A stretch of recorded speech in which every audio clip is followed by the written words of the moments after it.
함께 예배하는 모든 분들 가운데 이 말씀의 축복이 함께 하시기를 주님의 이름으로 축원합니다.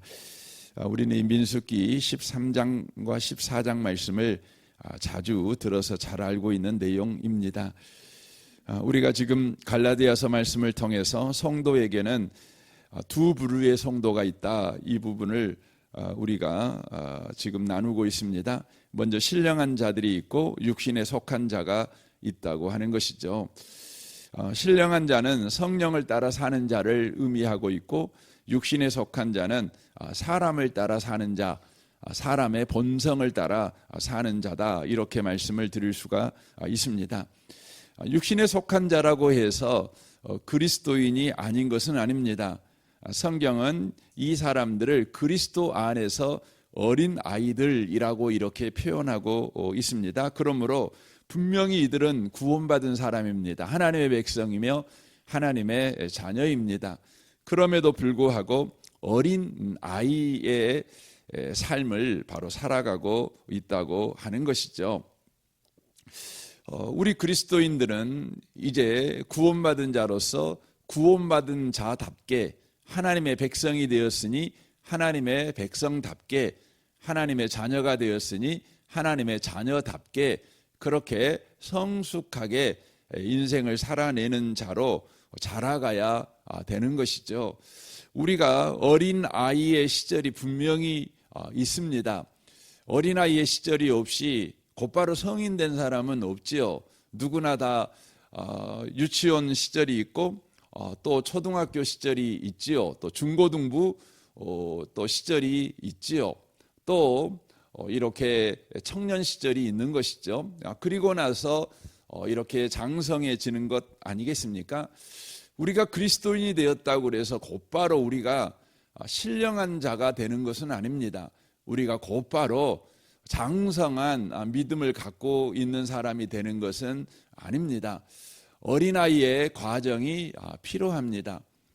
여러분이 어린아이의 과정은 필요 없어, 나는 육신에 속한 삶을 전혀 산 기억이 없어, 이렇게 말씀하시면 여러분 안 되지요. 우리는 다 그리스도인이었지만 어린아이의 과정을 걸쳐 여기까지 왔습니다. 아니, 우리가 성인이 되었지만 또 순간순간 우리가 육신에 속한 자 어린아이처럼 행동할 때가 있습니다. 우리가 어른이 됐다고 그래서 계속 어른답게 사는 건 아니잖아요. 우리가 어른이 애처럼 행동할 때가 또 얼마나 많습니까? 물론 어른답게 행동할 때도 있지요. 우리 그리스도인들은 이러한 것들을 이해하고 우리가 계속해서 신령한 자가 되어지는 삶을 우리가 경주해 가야 된다고 하는 것입니다. 우리가 구원받았다, 이 구원받은 사실은 분명하다. 애굽에서 우리가 해방되어 이제 가나안 땅을 향해 나아가고 있는 하나님의 백성이 된 것은 틀림없다. 우리는 애굽으로 다시 돌아갈 수 없으며 또한 바로의 지배 아래 다시 살아가는 자가 될 수는 없다. 이 부분은 명확합니다. 그러나 저와 여러분이 계속해서 광야의 삶을 살아갈 것인가, 애굽 가나안 땅으로 들어가서 살아갈 것인가, 이 부분에 대한 부분은 저와 여러분이 언제나 가나안 땅에 들어가서 살아가는 소망을 가지고 저와 여러분이 신앙생활 해가는 것이 중요합니다. 물론 성경에서는 가나안 땅에 들어가면 다 되는 건 아닙니다. 가나안 땅에 들어간 이후에도 이스라엘 백성들은 광야에서 산 것처럼 그렇게 살았습니다. 그래서 어떻게 되었습니까? 다시 그들은 바로 처음으로 돌아가게 하셨습니다. 그러니까 여러분, 아브라함은 갈대아 우르 사람 아닙니까? 바벨론 사람입니다. 원래 출신이 이 바벨론이죠. 그러니까 여러분이 지도를 보시면 이 바벨론이라고 하는 곳이 이 과거에 아브라함이 살았던 바로 땅입니다. 그러니까 하나님께서 이스라엘 민족을 세우시기 위해서 아브라함을 갈대아 우르에서 부르잖아요. 바벨론 땅에서 끄집어 내지요. 그리고 그를 바로 가나안 땅으로 들어오게 하시죠. 그리고 하나님께서 그들을 또 애굽으로 내려가게 하시죠. 그리고 가나안 땅으로 다시 들어오게 하시죠. 그러나 가나안 땅에서 그들은 가나안 땅에 들어온 이후에 안심하고 또 육신의 소욕을 쫓는 자가 되니까 하나님께서 다시 바벨론으로 그들을 또 쫓아냅니다. 그래갖고 또 바벨론에서 또 시작하는 것입니다.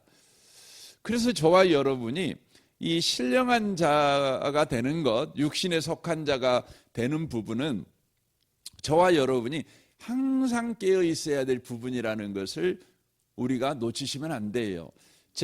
우리가 한번 신령한 자가 됐으니 가나안 땅에 들어갔으니 이제는 나는 됐어, 이렇게 하시면 안 돼요. 우리는 가나안 땅에 들어왔다면 광야에서 훈련받은 그 과정을 통해 우리가 가나안 땅에 들어왔다는 것을 기억하고, 가나안 땅에서 광야에서 만난 그 하나님, 광야에서 하나님이 우리를 훈련시킨 그 훈련의 목적을 바르게 이해하고 하나님을 바라보며 하나님과의 바른 관계 속에서 가나안 땅에서 계속해서 살아가는 것이 중요한 것이죠. 가나안 땅에 들어왔다고 그래서 이제 안심이다 생각하고 또 광야에서 살았던 방식을 살면 여러분 가나안이 광야와 같이 돼버리는 것입니다. 이게 여러분과 제가 놓치시면 안 돼요. 그래서 여러분 이스라엘 역사를 보시면 그들이 가나안에 들어온 이후에 또 그들은 어떻게 됩니까? 애굽에서 종노릇하듯이 사사시대가 400년 동안 또 주어지는 겁니다. 그러니까 400년 동안 애굽에서 종살이를 했잖아요. 근데 또 400년 동안 거의 사사시대인데 그 시대를 지냅니다. 그러니까 그들은 애굽으로 다시 돌아가지는 않지만 가나안 땅에서 또 다른 이방인들의 또 종노릇을 합니다. 이게 반복되는 것이죠. 그래서 저와 여러분이 신앙의 원리를 배우는 것이 중요합니다. 내가 가나안 땅에 들어가면 돼 라고 하는 것이 아니라 내가 광야에 있을 때든지 가나안에 있을 때든지 신앙의 원리가 뭔가, 육신에 속한 자가 어떻게 해서 되는가, 신령한 자가 어떻게 해서 되는가, 여러분과 제가 그 원리를 기억하고 이것을 또한 저와 여러분이 실천하고 살아가는 것이 아주 중요하다는 것입니다. 오늘 본문 말씀은 이스라엘 백성이 애굽에서 나와서 광야를 이제 들어왔죠. 들어왔는데 하나님께서 그들을 이제 곧바로 이제 가나안 땅으로 들어가게 하시려고 하십니다. 이를 위해서 이제 점탕꾼을 보내는 것 아니겠습니까? 그러니까 애굽에서 나와 가지고 몇 달도 안 돼 가지고 곧바로 이제 가나안에 들어가게 된 것이죠. 그런데 12점탕꾼을 이제 보냈죠. 각 지파에서 가장 뛰어나고 유능한 사람, 가장 분별력이 있고 지혜가 있는 또 전 싸움에 능한 자들을 선택을 했죠. 그래서 그 12명을 이제 가나안 땅으로 보내는 것 아니겠습니까? 그리고 이제 와서 보고를 하게 되는데 여기 30절에 보면 이 갈렙은 유다 지파의 대표자였습니다. 갈렙이 이제 보고를 이제 하는 것이죠. 보고하는데 우리가 곧 올라가서 그 땅을 취하자, 능히 이기리라, 이렇게 보고를 합니다. 능히 이길 수 있다, 이렇게 보고를 하죠. 그러나 31절에 보면 그 10명의 점탕꾼들은 뭐라고 말하냐면 올라가서 그 백성을 치지 못한다. 우리가 들어간다고 해도 그 땅을 우리가 정복할 수 없어. 그 말은 어떤 의미입니까? 우리가 들어가면 다 몰살당한다는 것이죠. 그 이유가 뭐냐면 그들이 우리보다 강하기 때문이다, 이렇게 말을 합니다. 그러면서 강하다는 이유, 우리가 저들을 이길 수 없는 이유를 32절에서 또 33절까지 이야기를 하는 것이죠. 가장 먼저는 이야기하는 게 뭐냐면 가나안 땅은 너무너무나 힘든 땅이다. 그래서 여기 보면 거주민을 삼키는 땅이다 이렇게 되어 있어요. 그러니까 보통 사람들이 살아낼 수 없는 땅이라는 그런 혹독한 환경의 땅이라는 것을 바로 이야기를 하고 있는 것입니다. 혹독한 환경의 땅이라는 것이죠.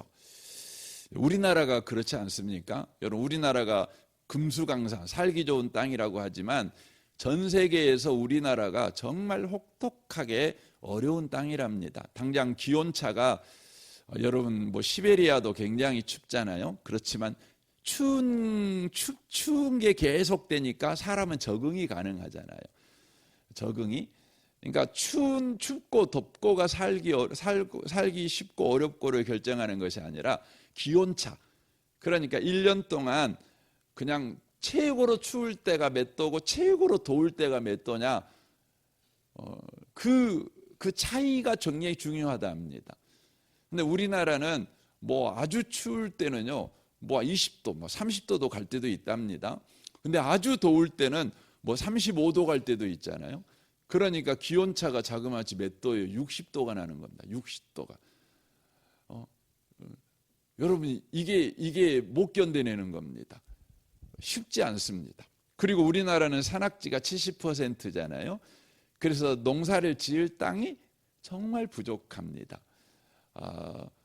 그래서 여러분, 이 땅에서는 살기 어렵죠. 그래서 우리나라 사람들은요, 그 살아남기 위해서 뭘 만들어낸 거죠? 온돌을 만들어낸 거죠. 영리하지 않으면 안 되는 거예요. 이 땅에서 살려면. 그리고 여러분, 그 외국인들이 우리나라 음식을 보면 그 기겁을 하는 것 중에 하나가 뭐냐면, 우리나라는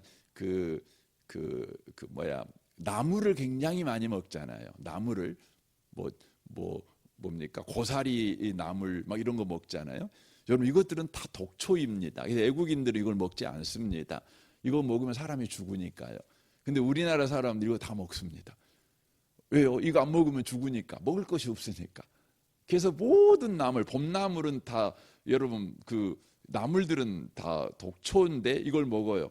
우리가 요즘 봄 되면 이제 두릅도 따먹지만 이것도 독초거든요. 근데 어떻게 먹냐면 독을 약화시키는 방식을 하죠. 다 끓여서, 데쳐서 다 먹습니다. 그러니까 우리는 먹을 게 너무 없는 땅이라 살아남기 위해서 무엇이든지 먹는 방법을 찾아가지고 먹은 것입니다. 먹은 것입니다. 그러니까 가나안 땅은 사람들이 영리하지 않으면, 사람이 똑똑하지 않으면, 사람이 그것을 이겨낼 만한 지혜가 없으면 살아남을 수 없는 땅이다. 지금 이 말을 하고 있는 것입니다. 그래서 땅이요, 거기서 본 모든 백성은 신장이 장대한 자들이며, 그렇게 돼 있어요. 그러니까 그런 혹독한 땅에서, 사람을 죽이는 땅에서, 사람을 병들게 만드는 땅에서, 사람을 살 수 없게 만든 땅에서 살아남은 사람들이니까 그들은 얼마나 강하겠어요? 얼마나 똑똑하겠어요? 얼마나 생존 능력이 뛰어나겠어요? 그러니까 그 사람들하고는 해볼 수가 없다. 더더욱이나 33절에 보면 네필인 후손인 아낙 자손의 거인들을 우리가 보았다, 이렇게 되어 있습니다. 여러분, 네피림의 후손 어디서 나오죠? 창세기 6장에 보면 노아 때에 하늘의 아들들이, 하나님의 아들들이 사람의 딸들하고 여러분 결혼을 해서 낳은 사람들이 누구냐면 네필인 후손이라고 성경에 기록이 돼 있어요.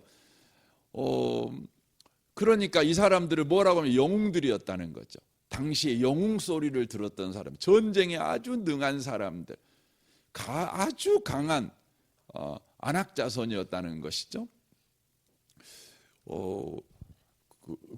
어떤 최근에, 이건 뭐 영화니까 이게 뭐 진짜인지 어쩐지는 모르겠지만, 그 골리앗과 다윗 이야기를 영화로 만든 영화가 최근에 나왔는데, 그 영화를 잠깐 제가 본 적이 있는데요. 봤더니 그 골리앗을 누구라고 표현했냐면 이 네피림의 후손인 아낙 자손으로 그렇게 묘사를 해놨더라고요.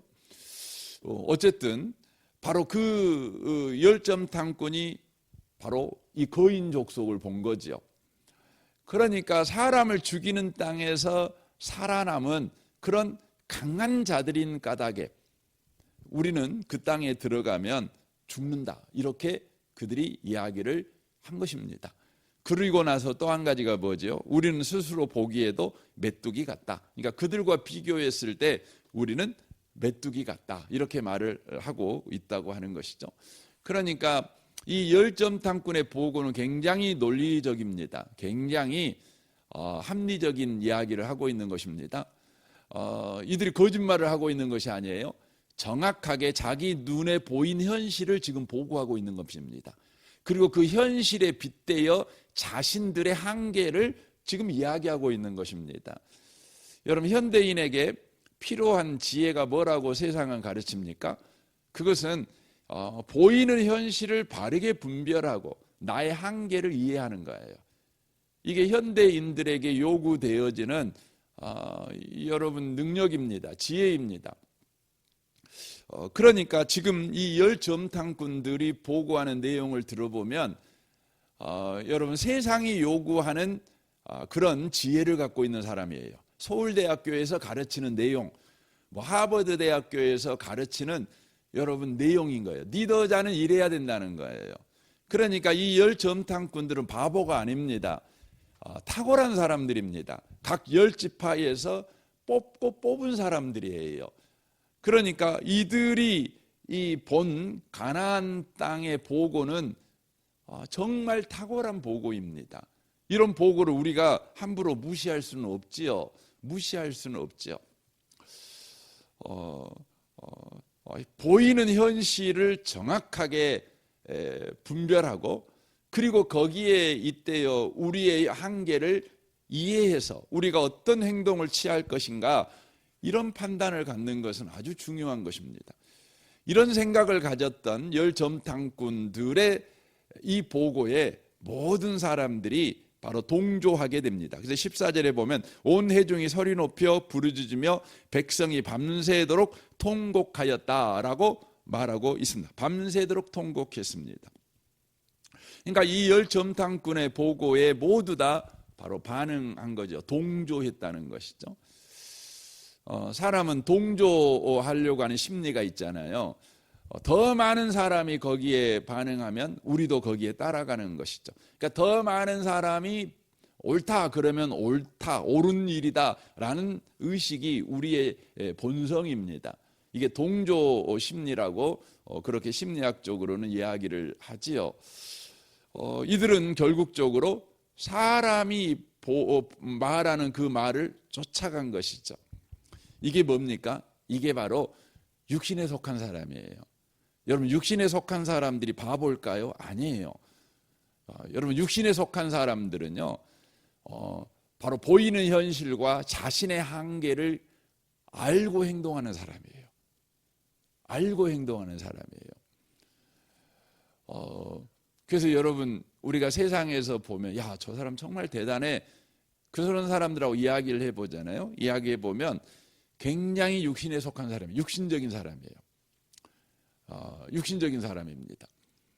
바보들이 아니에요.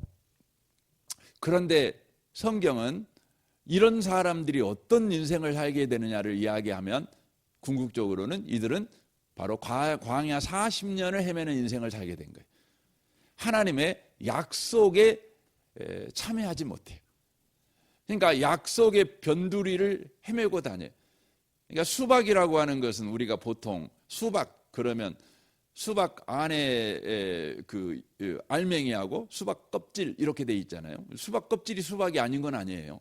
그렇잖아요. 그런데 이 육신에 속한 사람들은 결국적으로 수박 안을 먹지를 못하는 거죠. 수박 껍데기만 맴도는 것이에요. 분명히 그들은 그리스도인이에요. 수박은 수박이에요. 육신에 속한 그리스도인이 그렇게 된다는 거예요. 이 부분에 대해서 여호수아와 갈렙이 이야기를 하는 거죠. 여기 7절을 보십시오. 14장 7절입니다. 이스라엘 자손의 온 회중에게 말하여 이르되 우리가 두루 다니며 정탐한 땅은 심히 아름다운 땅이라. 여호와께서 우리를 기뻐하시면 우리를 그 땅으로 인도하여 들이시고 그 땅을 우리에게 주시리라. 이는 과연 젖과 꿀이 흐르는 땅이라. 다만 여호와를 거역하지 말라. 또 그 땅 백성을 두려워하지 말라. 그들은 우리의 먹이라. 그들의 보호자는 그들에게서 떠났고 여호와는 우리와 함께 하시느니라. 그들을 두려워하지 말라라고 말합니다. 여호수아와 갈렙은 지금 막무가내로 우리 믿고 가자 이렇게 지금 이야기하고 있는 것 같이 여러분 오해하시면 안 돼요. 여호수아와 갈렙도 보이는 현실을 바르게 분별하고 있었고 자신의 한계를 바르게 이해하고 있었어요. 육신에 속한 사람들과 거기까지는 똑같습니다. 여러분과 제가 그리스도인으로 살아갈 때 무조건 믿자, 이런 어리석은 신앙을 하시면 안 돼요. 이걸 우리는 소위 광신자라고 그렇게 말을 하지요. 그냥 덮어놓고 믿자 이러는 거 아니겠습니까? 덮어놓고 해보자 이거 아니겠습니까? 그러나 참된 신앙은 뭘까요? 참된 신앙은 보이는 현실에 대한 바른 이해와 자신의 한계에 대한 바른 이해를 가지고 있어요. 근데 거기에서 멈추지 않는 사람들이에요. 거기서 멈추면 뭐가 돼요? 육신에 속한 자가 돼요.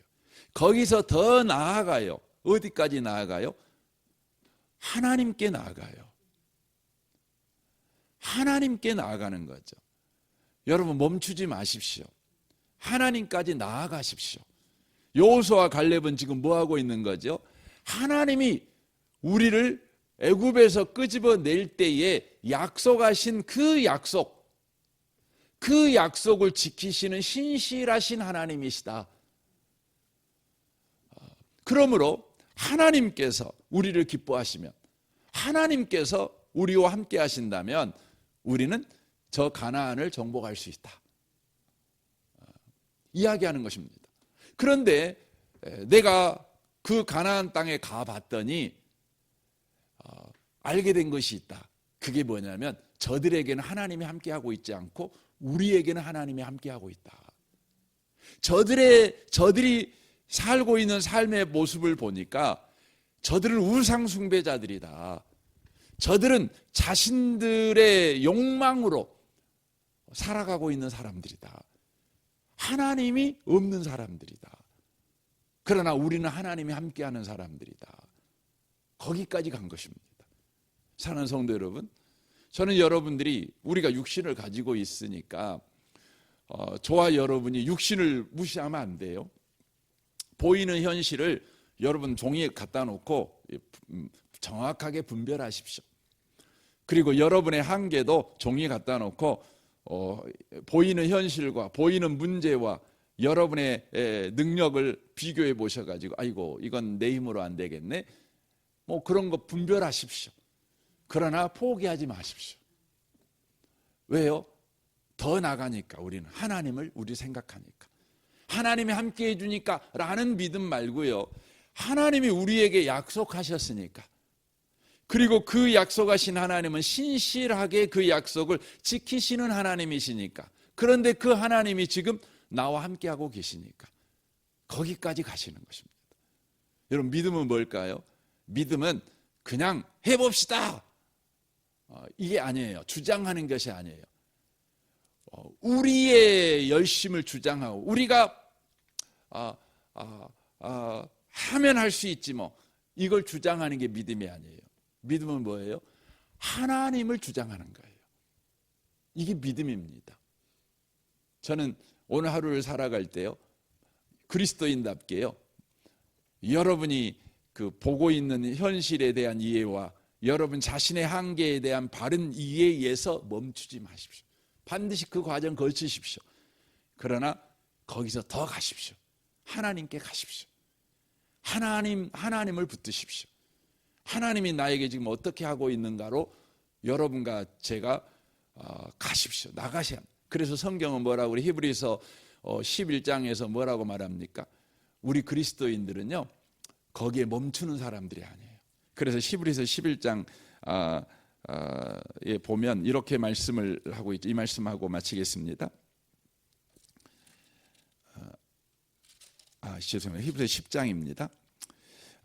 10장 39절에 보면 우리는 뒤로 물러가 멸망할 자가 아니요 오직 영혼을 구원함에 이르는 믿음을 가진 자니라. 그래요? 뒤로 물러가진 자가 아니에요. 우리는 앞으로 나가는 사람이에요. 주님 때문에 오늘 하루도 멈추지 말고 주님께까지 나아가는, 생각이 주님까지 포함하는 그런 행진을 하는, 나아가는 그런 복 있는 성도 되시기를 주님의 이름으로 축원합니다. 아멘. 우리 같이 기도하겠습니다. 오늘 말씀을 우리 생각하면서 주님, 우리가 멈추지 않기를 원합니다. 사람에게서 멈추지 않기를 원합니다. 하나님까지 가기를 원합니다. 신령한 자의 하루를 살아내게 하시옵소서. 여러분 자신과 가정과 직장을 위해, 또 여러분 사업을 위해서, 우리 성도들을 위해서 중보해 주십시오.